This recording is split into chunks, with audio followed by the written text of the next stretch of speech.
Donor recruitment is the first essential step in the process of a blood transfusion service. It begins with the screening of prospective donors through the sharing of pre-donation information regarding transmission of transfusion transmissible infections that is provided in the IEC material and counseling.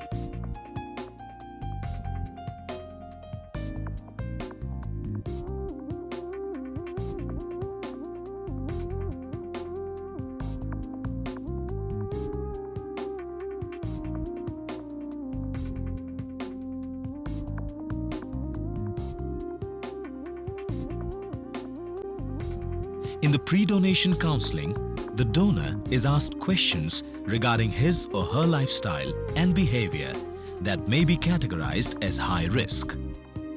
This is an important step to reduce the risk of HIV window period transmission.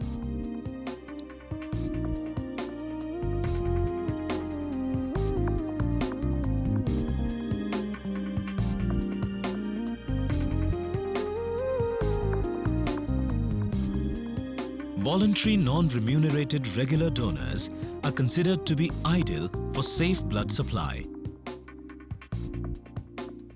The minimum weight requirement for the collection of 350 ml of blood is 45 kilograms. For collecting 450 ml of blood, the donor's weight should be at least 50 kilograms. Their age should fall between 18 and 65 years. The hemoglobin count needs to be at least 12.5 grams per deciliter for the donor to be eligible.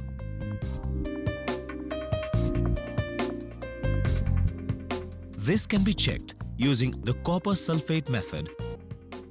While checking the hemoglobin count, the lancet should not be reused and should be discarded in hypochlorite solution or in a puncture-proof container.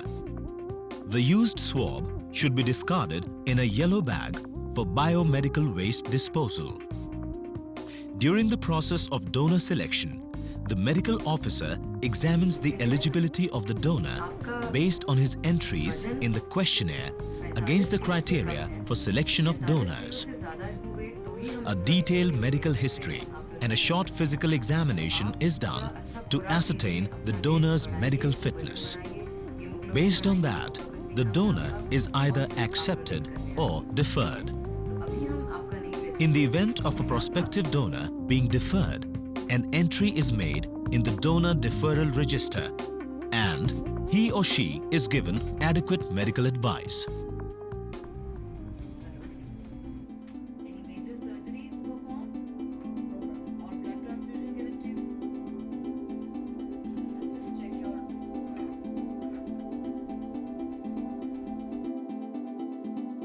If a person is found to be fit for donating blood, he is assigned a unique identifier number in the donor records.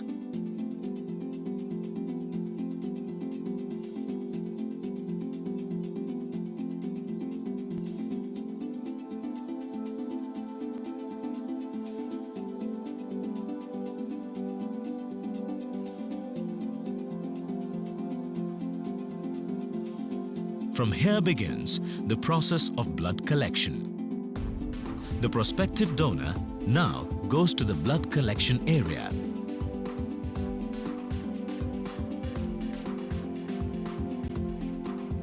The empty blood bags are stored at 22 to 24 degrees Celsius. How will you visually inspect the bag chosen for blood collection?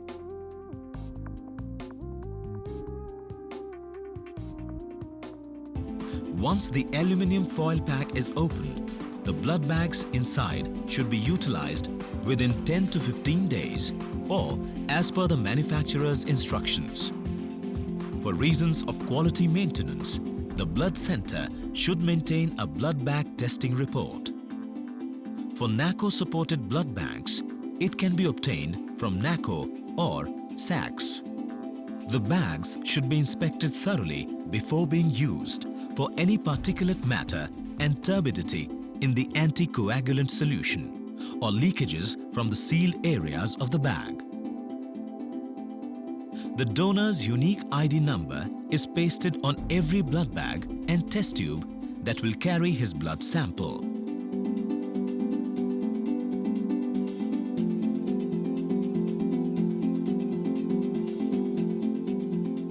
Once the blood bag is inspected and cleared for collection, the blood collection monitor at the donor's couch is set ready.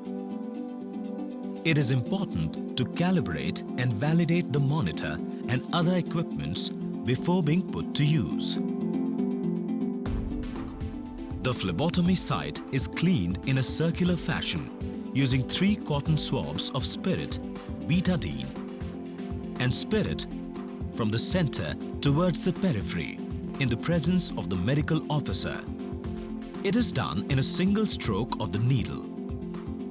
To maintain a closed system, the blood bag tubing is clamped and released only after the needle has been inserted in the vein. Ideally, the blood bag should be filled within 8 minutes. The donor should be continuously monitored to avoid any complications. In case of a hematoma, the second prick needs a new bag. But if over 100 ml of blood is already collected in the bag, then a second prick is not permitted. How long can the donor be bled when component bags are used for collection? A. Less than 10 minutes. B.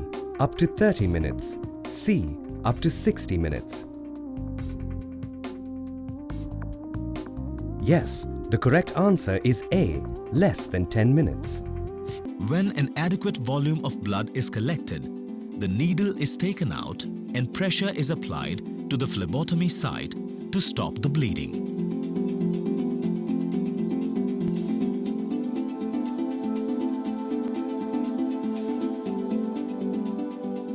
Then it is bandaged with a medicated plaster. The blood bag is disconnected and taken for sample collection, stripping and sealing. It is important to observe biosafety norms by proper disposal of the used needle and attached tubings. How do you dispose of phlebotomy needles? A. Dispose with general waste. B. Dispose in white or blue puncture-proof biohazard container with 1% sodium hypochlorite solution. C. Dispose in red biohazard container.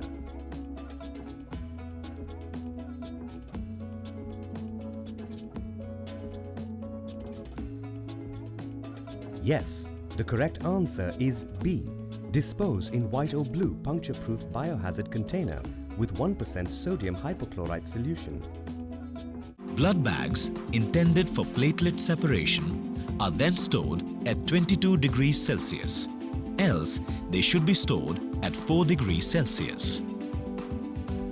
The donor is monitored for another 5 minutes before being taken for refreshments.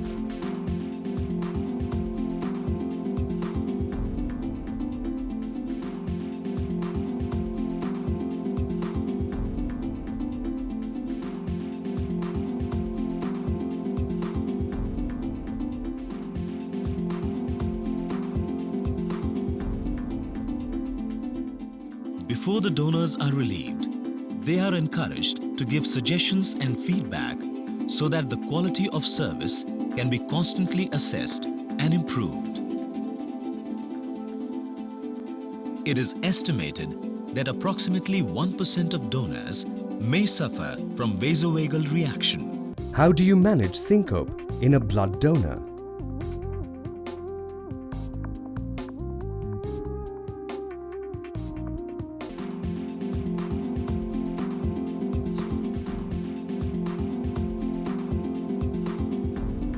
Are emergency drugs necessary in phlebotomy room? A. No. B. Yes.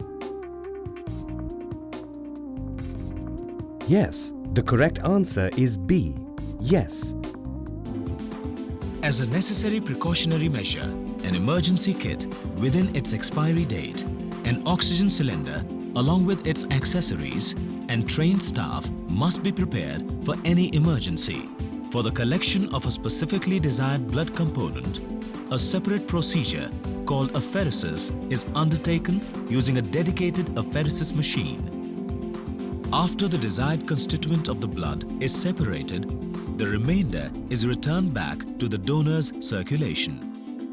A similar blood collection procedure is followed for outdoor blood donation camps as well as blood mobile vans.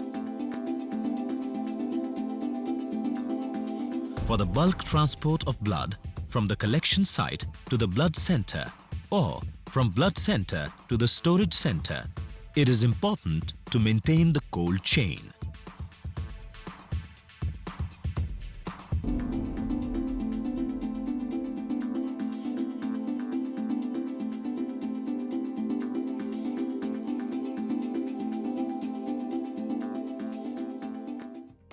Quality measures in donor area. Donor information and counseling is a must. Carry out medical history, including high-risk behavior, short physical examination, and hemoglobin estimation. Inspect blood bag for any defect in anticoagulant solution, discoloration, moisture on the surface of the bag, and leakage.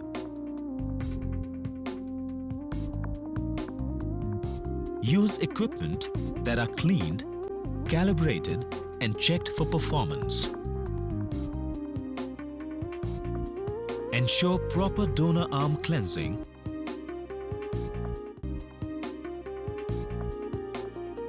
Ensure single prick phlebotomy with good flow of blood. Blood should be collected within 10 minutes. for preparation of good quality components.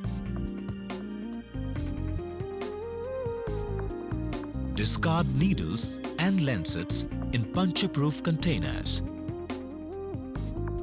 The hypochlorite solution must be prepared freshly every day. Take care of donors and get their feedback. Document to ensure traceability.